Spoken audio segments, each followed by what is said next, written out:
Gracias por la invitación y gracias por estar acá otra vez en Viernes de Ciencia. Estuve hace un par de años, muchos más años, con un tema de bambúes también, pero era más como de diversidad. Entonces hoy quise hacer un tema diferente, que es algo que tal vez a mucha gente todavía no ha pensado en este tema, en esta idea de la floración del bambú, pero bueno, vamos a desarrollarla.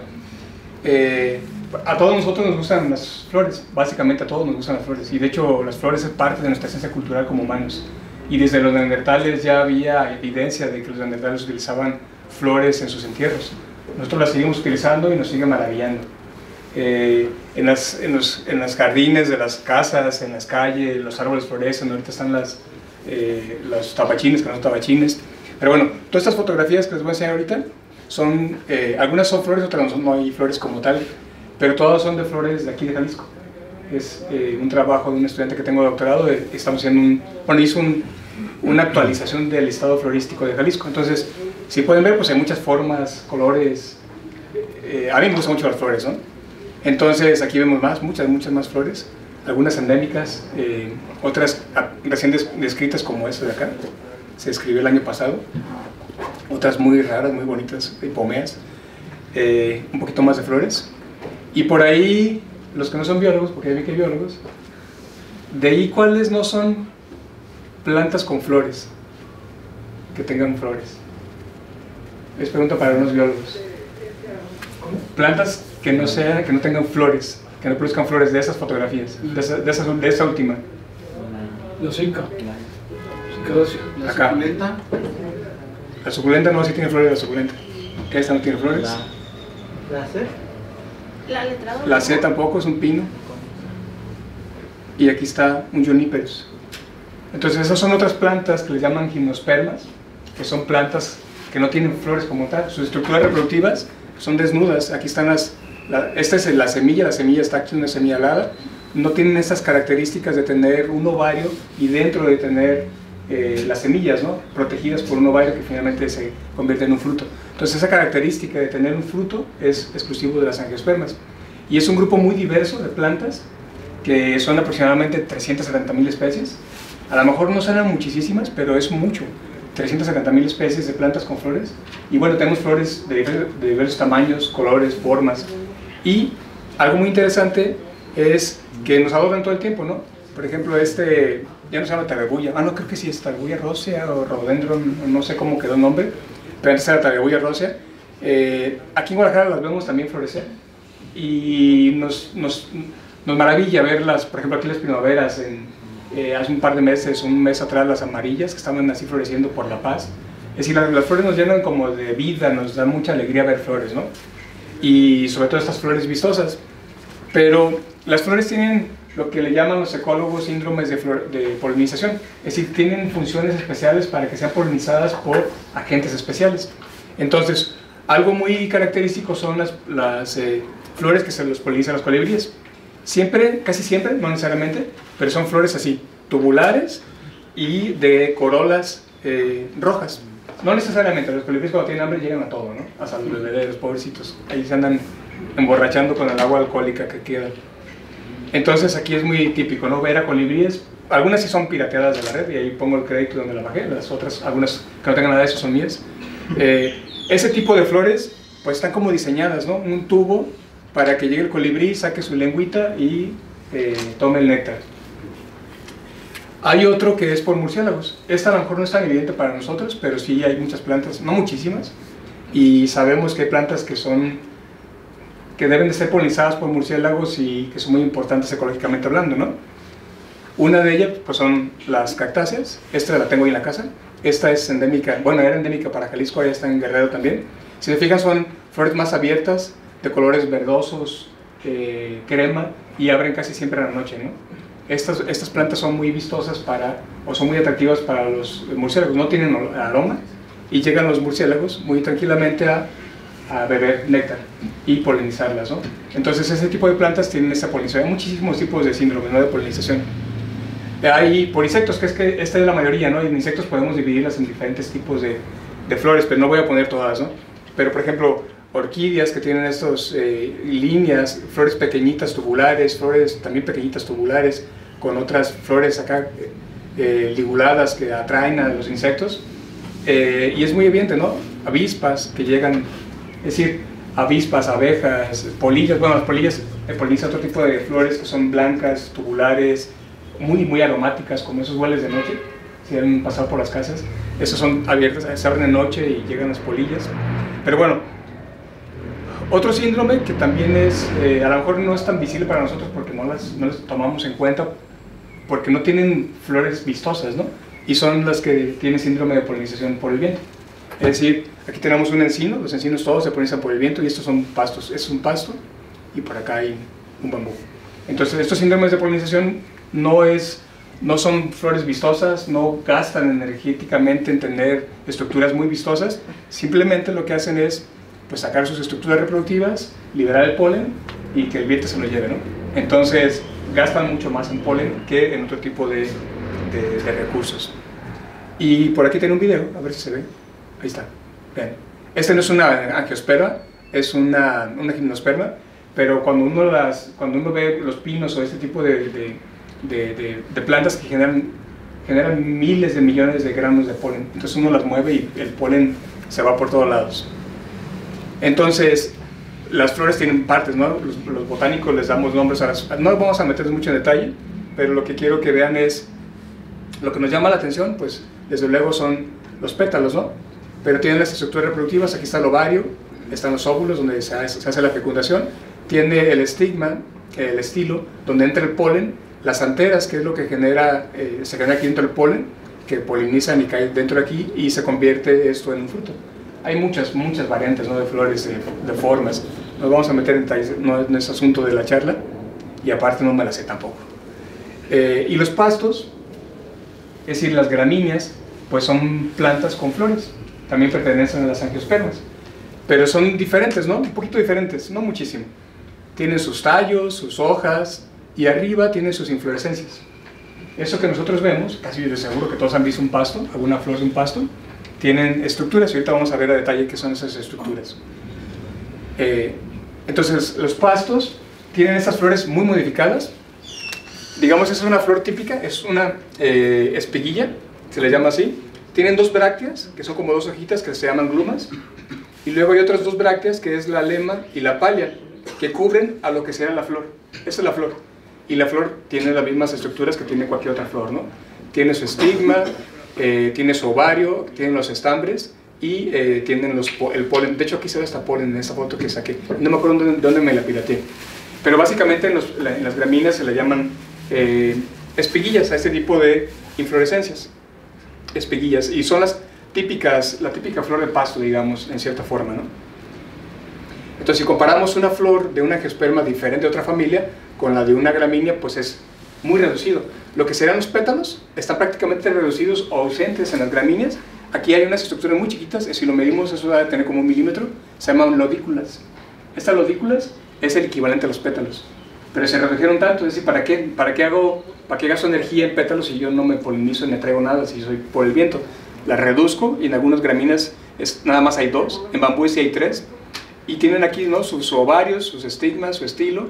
Aquí no se ven los estambres, pero esto básicamente es el equivalente a esto. Es decir, son flores muy reducidas, no vistosas, y a veces muy pequeñas, ¿no? De milímetros. Entonces, un bambú es un pasto. Entonces, ¿cuáles son las partes de un bambú? Si empezamos desde abajo, tienen un sistema de rizomas, el rizoma paquimorfo. Los rizomas paquimorfos lo que es tener como un tallo subterráneo que tiene yemas, y estas yemas generan otros mismos tallos, que son los que se van clonando y producen nuevos culmos, es decir, nuevas partes aéreas, ¿no? Este rizoma se conecta con un cuello de rizoma con este otro de acá, y así se van tejiendo como una red, ¿no? Van creciendo. Este tipo de rizoma paquimorfo crece de forma radial, es decir, se va creciendo radialmente, nunca se va a ir hasta allá. Este otro tipo de rizomas es un rizoma leptomorfo. Aquí vemos las yemas, tiene yemas casi en cada nudo, aquí sale un culmo, y la planta decide cuándo generar yemas y dónde.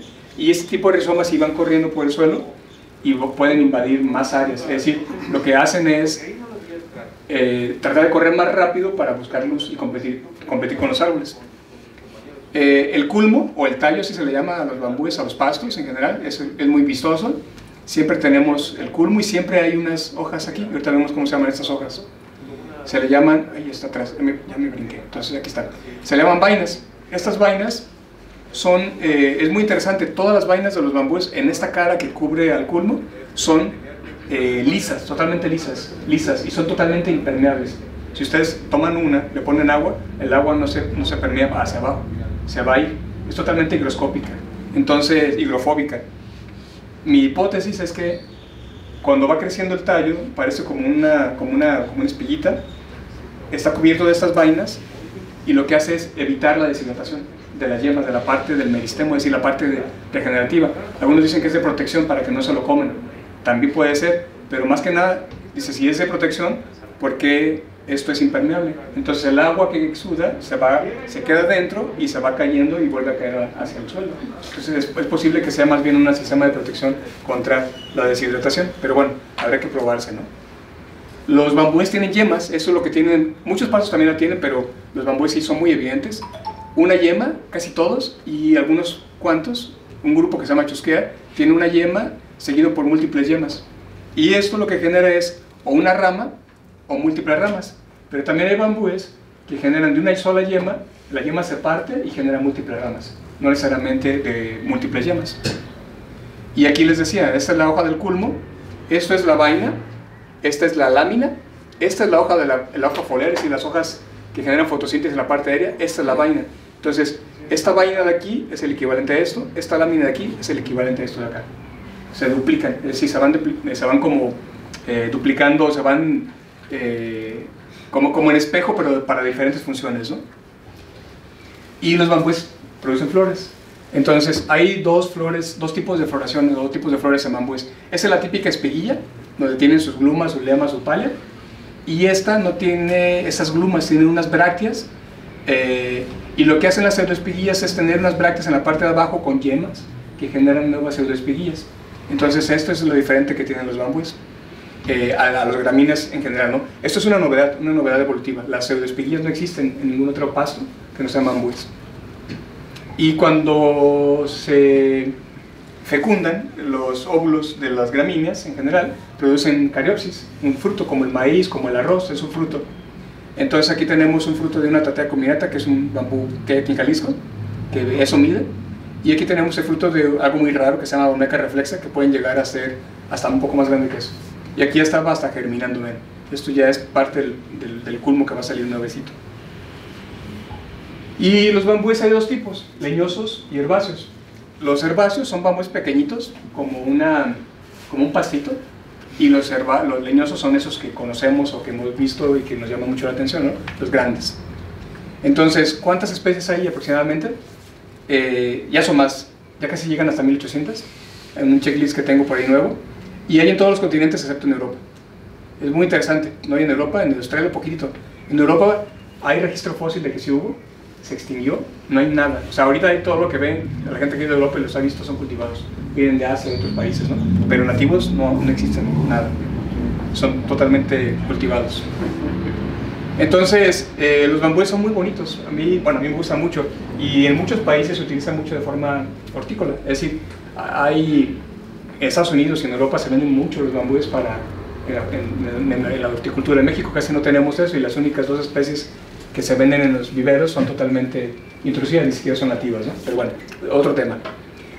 Si pensamos desde el punto de vista evolutivo, esta es se le llama una filogenia. Una filogenia es las relaciones de ancestría-descendencia de las especies. En este caso, representada aquí por subfamilias en gramíneas. Entonces, esta cajita verde son los bambúes, aquí están todos los bambúes, incluidos los herbáceos. Esta otra caja verde, aquí está la subfamilia donde está el trigo. Y esta cajita de color como rojizo es panicoide, donde está el maíz. Entonces, aquí está la ancestría, un ancestro hipotético de aquí originó a todo lo que algún día iba a ser Poidea, y este otro ancestro originó, se dividió, se separó y generó los bambúes. Entonces los bambúes están más cercanos, digamos, sus primos más cercanos sería cualquiera especie de su familia panicoide, es decir, el trigo está más emparentado a los bambúes. Y acá en esta cajita está el arroz. Entonces acá está el maíz, el arroz, el trigo. Y hay otros pastos, ¿no?, que vemos por todos lados. Entonces, ¿ustedes han visto florecer un bambú? ¿Quién ha visto florecer un bambú? ¿Uno? Ah, bueno, tú haces trampa, tú ya te las conoces. Javier, ¿tú nunca las has visto florecer? No. Híjole. Pues tienen que ir a Cuba. Ok, entonces para que los vean florecer, esta está floreciendo ahí en la Cuba. Esta es una especie... Me equivoqué de nombre. Bueno, esta es Otatea rhinosfana, que es esta en realidad. Y esta es una especie que se llama guadua, es una especie nueva que no está descrita. Es de Nayarit, endémica, microendémica. Solamente hay 7 plantas de estas. Y están floreciendo algunas. Entonces, esta no se llama así, se llama así. Pero estas son espiguillas y estas son pseudoespiguillas. Entonces, sí florecen. Entonces, aquí se las paso para que las vayan viendo. Si quieren, las pueden tocar, las pueden abrir. No tienen valor científico. Perdón, dijo Ejutla. ¿Dónde puede ver Ejutla? No, en Cuba, donde yo estudio. En mi estudio tenemos unos bambúes cultivados y están floreciendo. Ahí hay unos con flores. Una de esas que tienen espiguillas. Perdón, tienen ahí. muchas gracias. No. Entonces, no los vemos porque los que tenemos a la mano, digamos, los que están cultivados, el verde, ¿han visto ese verde o el amarillo que tiene esas listas verdes? Eso tienen ahorita, no lo voy a spoilear, pero bueno, ahorita les platico por qué no lo ven. Pero sí han visto florecer pastos, ¿no? Es decir, si ustedes van aquí a cualquier lugar, podemos ver y están los pastos. Eso es muy típico, ¿no? Paspalum notatum. Entonces ya les decía, ¿no? Estas pseudoespiguillas, que es algo único en bambúes, generan de las yemitas y las espiguillas. Esta es una tatea como la que anda por ahí, y esta es una guada también como la que anda por ahí, pero diferentes especies. Esta guadua nueva, de las que les estoy pasando flores por ahí. Entonces, si se fijan, esta ya se maduró, ya está madurándose. Aquí va creciendo y luego desarrolla otras y va creciendo una más pequeñita. Eso es lo que la hace diferente. Es decir, no salen todas al momento, sino que salen unas y la planta decide cuándo salen las demás. Esta ya está crecida y estas cosas crecen bastante largas, hasta 11 centímetros. Entonces, generan estos frutos. Esta es otra olmeca, la recta, ya no la reflexa, y la misma Otatea cuminata. Frutos muy interesantes, eso es muy interesante, muy raro, es único en bambúes, algo único en gramíneas de hecho. ¿Se come? Yo lo mordí una vez cuando me tocó verlo y sabe amargo. No tiene sabor rico. De hecho, los bambúes tienen cianuro, por sabe amargo. Entonces, ¿por qué es tan misteriosa la floración del bambú? Lo que es la idea de la charla. Porque tienen ciclos de floraciones muy largos. Estos ciclos de floraciones van desde 3 hasta 120 años. Y más o menos la frecuencia es como entre 15 a 60 años. Entonces, ese amarillo con verde tiene ciclos de floración de hasta más de 120 años. Hay otro verde que es como ese, también tiene como 120 años. Entonces, pues no nos va a tocar verlo. O sea, bueno, a lo mejor sí, ¿no? Si es que viene una floración de hace muchísimos años, ¿no? Entonces, es algo muy interesante eso, ¿no? Esos ciclos de floración tan largos que tienen los bambúes. Y aquí hay varias, ya se han documentado de muchas especies sus ciclos de floración. Y por ejemplo, aquí lo puse más en negritas para que vean. 32, 117, 16, 30, 30, 31, 32, 16, 35, 120, 60, 30, 10. Entonces hay una diversidad de edades en los ciclos de floración. Entonces eso los hace muy particulares. Mínimo 10 años. Mínimo 10 años. En teoría dice que es de 3, que sí se puede ajustar, tenemos por qué. Y también la otra cosa que es misteriosa de su floración es porque son monocárpicos. ¿Qué quiere decir esto? Bueno, no todos, pero casi todos, que cuando florecen, todos se mueren. Sí, todas las mamás, papás, porque son hermafroditas, se mueren. Entonces eso es muy interesante. Si ustedes ven un árbol, cualquier árbol que florece año tras año, tras año, tras año, ¿no? O algunos árboles que tienen ciclos de floración un poco más largos, ¿no? De 2, 3 años, los encinos tienen años que tienen muchas bellotas y tienen flores y otros años que no florecen, pero no se mueren. Y sí pueden tener ciclos de 2, 3 años o más largos, pero no se mueren. Hay muy pocas plantas que son monocárpicas, y los bambúes casi en general son monocárpicos, es decir, casi todos se mueren. Entonces, ¿qué quiere decir monocárpico esto? ¿No? Que todos los individuos de una especie en un área producen flores, frutos, semillas y mueren. Bueno, en el caso de los bambúes, flores, frutos y semillas es lo mismo, ¿no? Una especie que esté repartida en todo el mundo, introducida, ¿hay sincronismo mundial? Sí. ¿O obedece a su genética? Sí. ¿O depende del clima? No, sí. Lo primero. Les voy a poner un caso al final, una especie así. Esta es una especie muy interesante mexicana, se llama Chusquemilimequi, es de Veracruz, es de las que crece más alto, ahí estábamos como a 3000 metros. Esta, ahí es muy frío, esta floreció, esto fue en el 2015. No se cae tan fácil ahí porque no hace tanto calor, sí hay mucha humedad, pero esa planta es hueca, no se pudre tan rápido. Y aquí está, ya no tenía hojas ni nada, ¿no? Entonces, ¿cómo son las flores de esta? Son así, son muy bonitas, un color como púrpura, aquí están los estambres, donde salen el polen. Pero también tenemos unos bambúes que se llaman iteróparos. ¿Qué es iteróparo? Que son individuos de una especie que producen flores, frutos, semillas y no mueren, como todas las gramíneas, o como casi todo lo que conocemos, ¿no? Excepto las plantas anuales. Las plantas anuales germinan, crecen, se reproducen y se mueren en ese ciclo, ¿no? Es decir, es monocárpico obligado porque es anual. Pero las plantas perennes, casi todas son iteróparas, es decir, cada año, cada ciclo que tengan ellos producen flores y frutos. Los bambúes herbáceos, ese lo tengo en mi casa, bueno, lo tengo, esta ya no lo tengo, pero tengo sus hijitos. Todos los bambúes herbáceos no son hermafroditas, son monoicos, aquí son las flores masculinas, aquí son las flores femeninas, y son iteróparos. Sí, florecen prácticamente todo el año, esta especie por lo menos, o en ciertas partes, en cierta época del año, y nunca se mueren. Todo el tiempo está ahí, todo el tiempo está vivo, ¿no? Entonces, en bambúes, los herbáceos, todos son iteróparos, es decir, nunca se mueren. Entonces aquí están sus florecitas masculinas, las que tienen el polen, y las femeninas que reciben el polen, y generan aquí el frutito. Y hay un montón de iteróparos, se han descrito en la literatura muchos. Esta generalmente no es un bambú iteróparo, se llama Philostachys aurea, ese que ustedes ven por muchos lados. Pero este en particular, esa planta en particular no se murió. Yo le tomé estas fotos y pasaba por ahí y jamás se murió.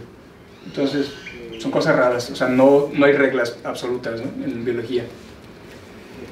Y los bambúes tienen tipos de floraciones, es decir, hay floraciones sincrónicas, donde todos los individuos, todo lo que ven aquí seco, no está seco, ya son bambúes, todas esas son sus inflorescencias como las que les pasé, y las iban a tirar en un momento, pero todos los individuos, todos florecieron. Y esta fue en Querétaro.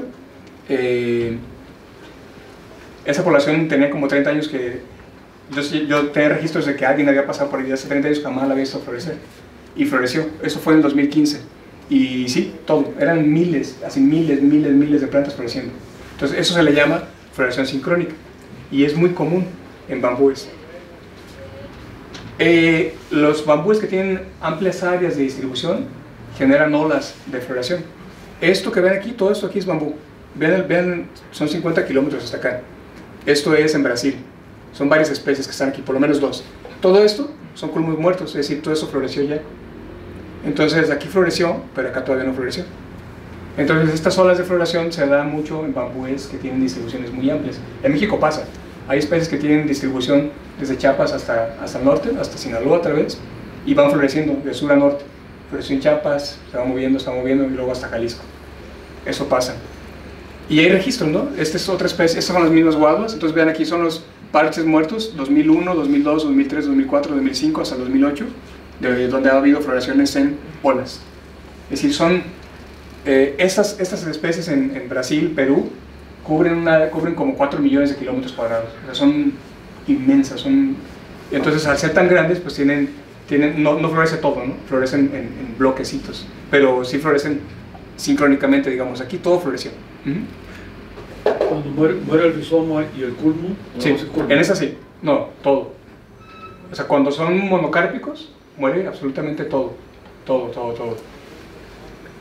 Esta es una bambusa arnémica, esta es de Australia, y aquí también están los ciclos de floración, pero esta se distribuye más como por los ríos, y si se fijan también tienen ciclos de floraciones en años, y vean las distancias, pues están gigantes, ¿no?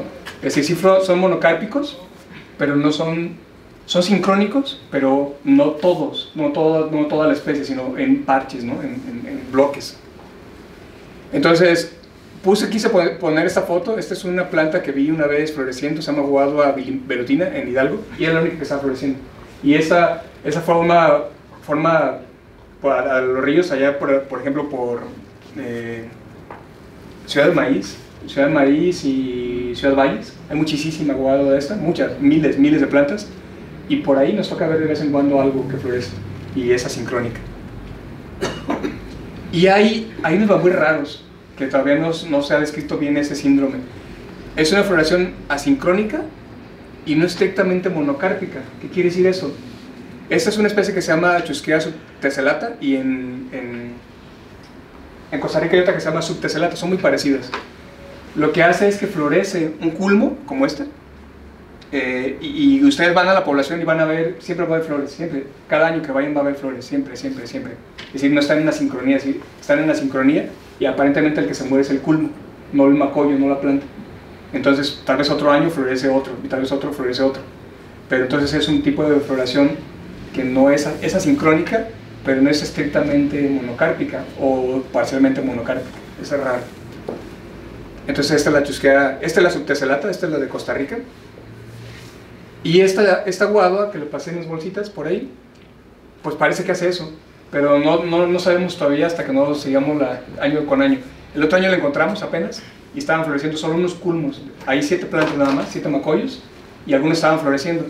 Ahora que regresé hace como 15 días, se murieron todos los que ya habían florecido el otro año, y ahora había otros nuevos, y había ya plántulas, había ya carnidad plántulas, habían dejado frutos. Pero necesitamos seguirlo más años para ver si se muere el macollo con el paso del tiempo o realmente no se muere. Entonces sí hay bambúes que no se mueren, pero eso de ser monocárpico nada más un culmo es raro y no está como documentado bien estrictamente.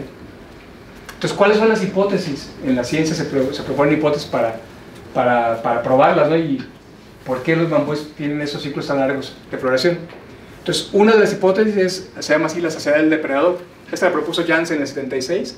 Él dice que la enorme cantidad de propágulos, es decir, los frutos o las semillas, liberados después de la floración de los bambúes, sacian las poblaciones de depredadores locales, asegurando que sobrevivirán más semillas que con la liberación esporádica. Es decir, si yo florezco sincrónicamente y masivamente, voy a generar miles de frutos, y aunque tenga depredadores, voy a asegurar que mi progenie sobreviva.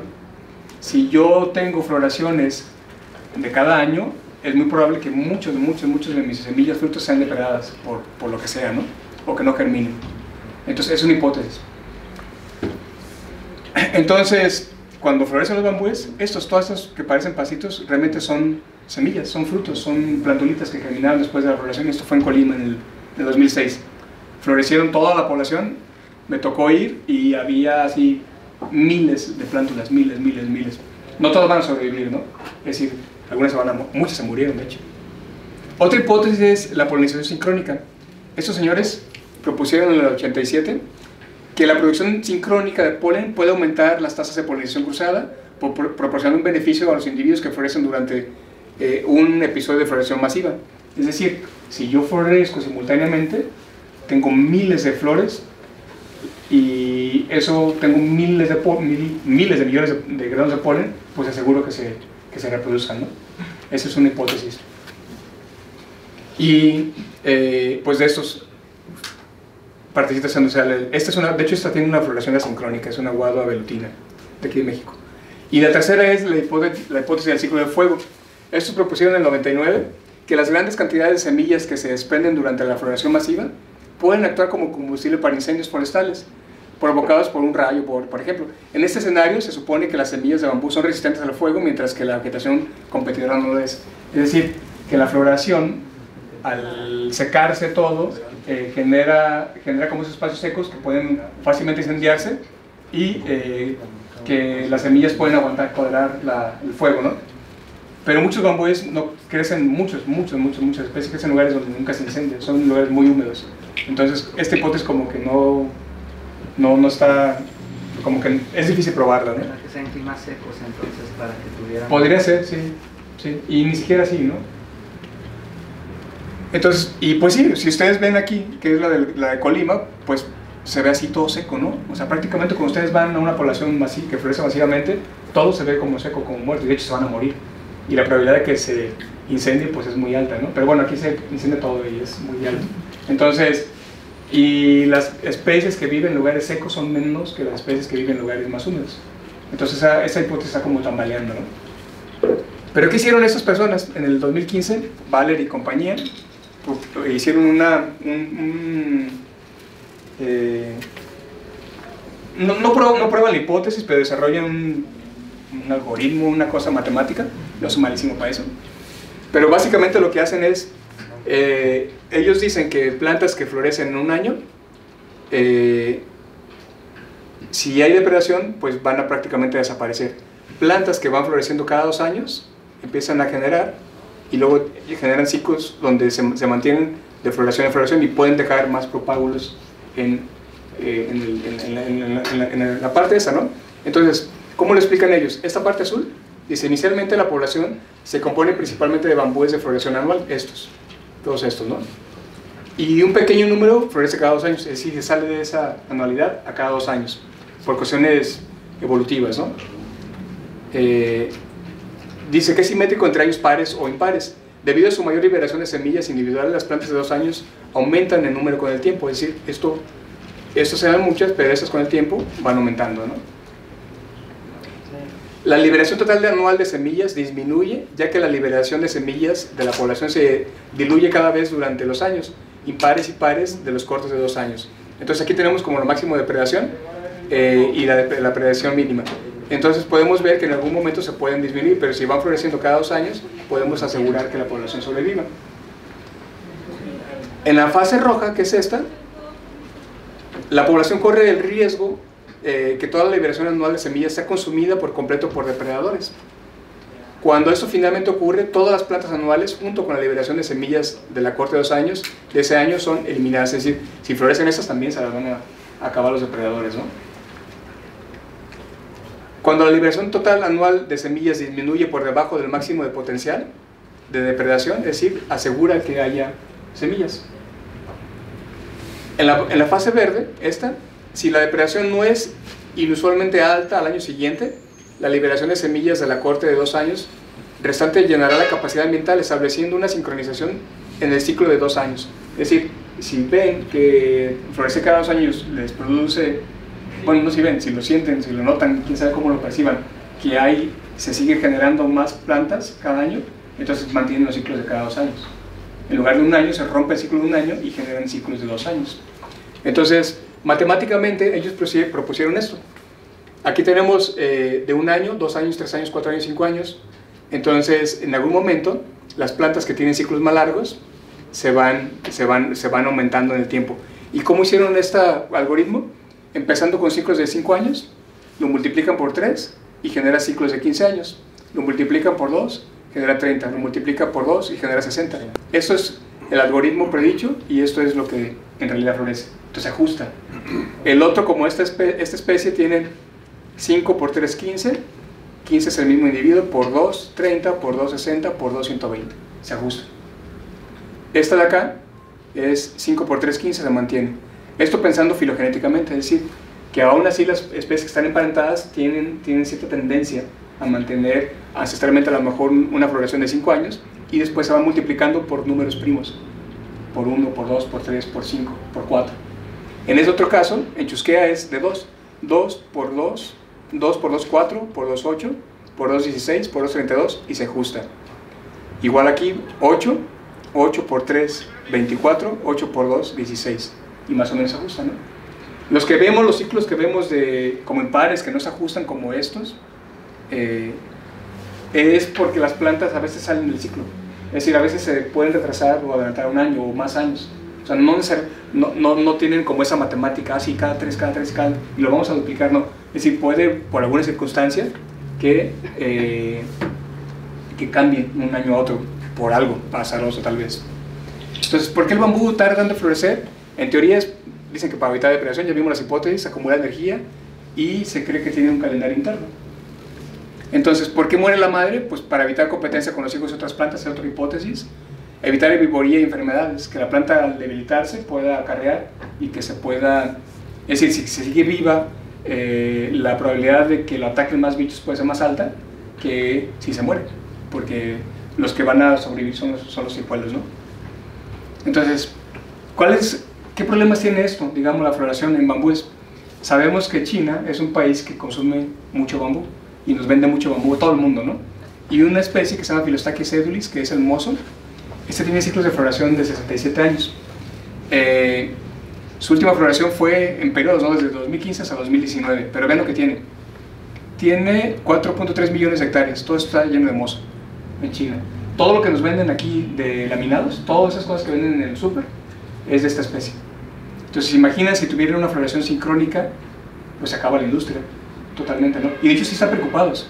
O sea, los chinos están muy preocupados, están haciendo mucha investigación para entender, o para evitar, cómo pueden evitar ellos que no florezcan así, o por lo menos que no se mueran, ¿no? Y la industria es millonaria. Entonces, todo esto es hermoso, y todo esto que nos venden, todo esto es de esta misma especie. Es un bambú muy bonito, de hecho es muy bonito. Además se comen, cuando están los brotes jóvenes se comen, también tiene una industria comestible. Y esta industria de generación de laminados es multimillonaria, hay un montón de aplicaciones, ¿no? De bambú. Hay otra, Philostachys nigra. Este es como una variedad que le dicen Genonis. Floreció en el 2023-24 en diversas partes del mundo, en Europa, Estados Unidos y Japón. Este es el que te decía Javier. En Estados Unidos, en Europa y en Japón floreció simultáneamente. Y la preocupación es, dice que florece, había una nota que decía que florece cada 120 años, pero la literatura dice que no, que es cada 60 años. Ahí es cuando no hay comunicación entre la parte real y la parte del amarillismo, ¿no? La última floración reportada dicen que fue en el 1908, pero no es cierto. Y los que están cultivados, eso en Estados Unidos y en Europa, prácticamente no producen frutos. Es decir, como son clones, y muchos bambúes necesitan polinización cruzada, y necesitan dos individuos totalmente diferentes genéticamente para que se puedan cruzar. Si tienes un solo individuo, la cantidad de semillas que puedes generar puede ser nula o muy poquitas. Y en los grupos que sigo de bambúes, los Estados Unidos no tienen nada de semillas. Entonces, están preocupados porque son especies hortícolas que utilizan mucho ornamentalmente y pues se les van a morir. Así básicamente, ¿no? Solamente las que son silvestres van a sobrevivir. Este es el bambú, es muy bonito. Los Philostachys todos son muy similares, pero es bastante bonito. Y esta chica fue la que tomó las fotos. Y hasta salió en esta cosa de Hataka. Después de 120 años crecimiento de un bambú japonés que acaba de florecer, y eso es un problema. Entonces, de esas notas que son muy espectaculares, que a lo mejor leemos en este tipo de páginas, pero no es totalmente cierta, ¿no? Es decir, no es cada 120, es cada 60 años. Entonces, sí hay problemáticas en las floraciones. Las especies, generalmente, en México no tenemos mucha utilidad, o sea, no utilizamos muchísimo las especies nativas, pero hay muchas ya cultivadas, y puede ser un problema, ¿no? Cuando florecen masivamente o que florezcan sincrónicamente, porque se acaba el negocio del bambú, por lo menos hasta que se vuelvan a regenerar en otro ciclo de crecimiento de otros 7, 8 años más, ¿no? Entonces, ya es mi última diapositiva. Este bambú ya no existe. Esto es el puente de arco de acá yendo a Mascota, y ya no existe porque floreció. Entonces se ve bien bonito, ven. Estaba bien bonito, era para la foto, pero ya todas florecieron, y resulta que es una especie nueva que vamos a describir, de Otatea. Estaba esperándola yo por más de 20 años que floreciera, y ya floreció.